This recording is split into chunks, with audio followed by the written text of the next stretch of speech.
Assalamualaikum warahmatullahi wabarakatuh. Perkenalkan, nama saya Ninda Naisila Rahayu dari Prodi D3 Fisioterapi kelas 1A dengan NIM P2722602441. Di video kali ini saya akan menjelaskan materi krioterapi. Yang pertama adalah definisi krioterapi. Krioterapi adalah metode pengobatan yang menggunakan suhu dingin ekstrim untuk mengatasi berbagai kondisi kesehatan. Prosedur ini dapat melibatkan paparan seluruh tubuh pada suhu antara minus 93 hingga minus 148 derajat Celcius. Biasanya selama 2 hingga 4 menit. Krioterapi efektif untuk meredakan nyeri, mengurangi peradangan, dan mempercepat pemulihan otot. Selain itu, teknik ini juga digunakan dalam pengobatan tumor dengan membekukan sel-sel kanker.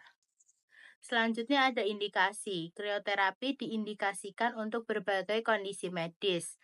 Yang pertama cedera seperti terkilir, tegang, dan memar. Yang kedua manajemen nyeri, seperti nyeri pasca operasi, sakit kepala, dan nyeri sendi.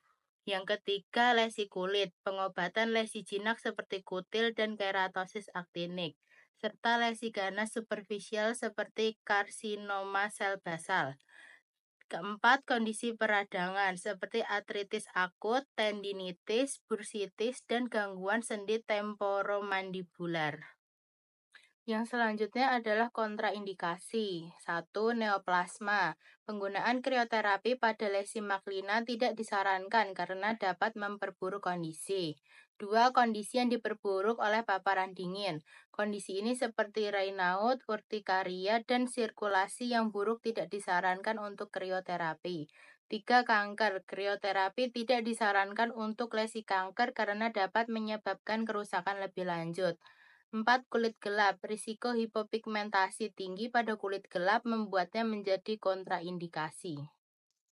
Selanjutnya yang kelima, gangguan sensasi. Pasien dengan gangguan sensasi pada area yang dirawat tidak disarankan untuk krioterapi. Yang keenam, krioglobulinemia. Kondisi ketika darah mengandung zat krioglobulin yang dapat menyebabkan peradangan. Dan yang terakhir, ibu hamil atau menyusui.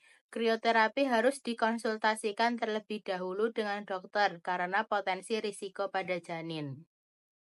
Selanjutnya fungsi krioterapi. Krioterapi atau terapi dingin memiliki beberapa fungsi utama dalam pengobatan dan pemulihan.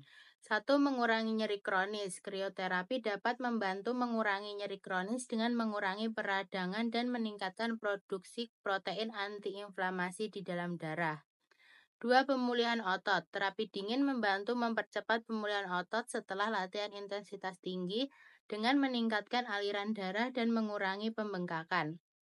3. Meredakan gejala migrain. Krioterapi dapat meredakan gejala migrain dengan mengurangi peradangan dan menormalkan suhu tubuh.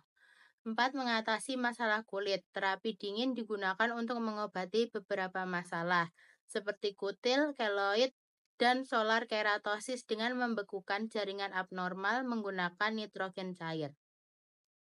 Fungsi selanjutnya yang kelima, menghilangkan tumor dan kanker. Krioterapi menggunakan cairan khusus untuk membekukan dan membunuh sel tumor, baik tumor jinak, prakanker maupun kanker. Yang keenam, mengurangi edema dan nyeri. Terapi dingin efektif dalam mengurangi edema dan nyeri dengan mengurangi aliran darah ke area yang bengkak dan meningkatkan produksi beta-endorfin untuk mengurangi persepsi nyeri. Dan yang ketujuh, mengurangi kejang otot. Krioterapi dapat mengurangi kejang otot dengan mengurangi stres pada otot dan meningkatkan aliran darah. Selanjutnya persiapan pasien. Sebelum menjalani krioterapi, pasien perlu melakukan beberapa persiapan penting. 1. Konsultasi medis. Diskusikan riwayat kesehatan termasuk alergi dan obat yang sedang digunakan dengan dokter. 2. Pembersihan kulit. Pastikan area yang akan diobati bersih dan kering untuk mencegah infeksi.